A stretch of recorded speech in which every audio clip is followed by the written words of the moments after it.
ধন্যবাদ। গতকাল প্রতীক বরাদ্দের পরপরই প্রথম ধাপের যে নির্বাচন তাতে সোনাতলা, গাবতলী এবং সারিয়াকান্দিতে দেখা যাচ্ছে যে প্রচার প্রপাগান্ডা শুরু হয়ে গেছে এবং দেখতে পাচ্ছেন যে আপনারা পোস্টারে পোস্টারে ছেয়ে গেছে বিভিন্ন রাস্তাগুলো। আমরা এই মুহূর্তে অবস্থান করছি গাবতলীতে। এখানে গাবতলীতে আমরা জানলাম যে এখানে মোটামুটিভাবে চেয়ারম্যান পদে 5 জন, ভাইস চেয়ারম্যান পদে 3 জন এবং মহিলা ভাইস চেয়ারম্যান পদে 3 জন, মোট 11 জন প্রতিদ্বন্দ্বিতা করছেন।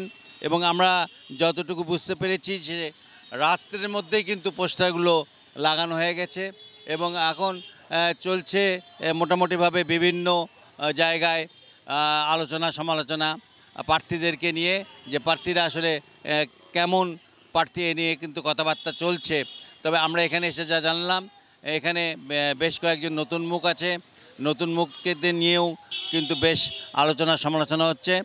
আর যিনি পুরাতন আওয়ামী লীগের পক্ষ থেকে গতবার ছিলেন এবং এখনও আছেন, তাকে নিয়েও চলছে আলোচনা সমালোচনা। আসলে বগুড়ার এই গাবতলী উপজেলাটা অত্যন্ত একটি সংবেদনশীল এবং স্পর্শকাতর এলাকা এবং এই জায়গায় ভোট করা বেশ কঠিন।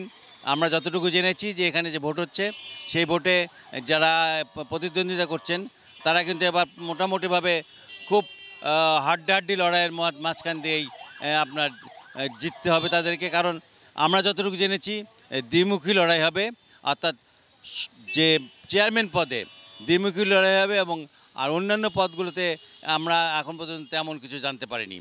বগুড়ার গাবতলী থেকে এই ছিল আমার কাছে সর্বশেষ সংবাদ।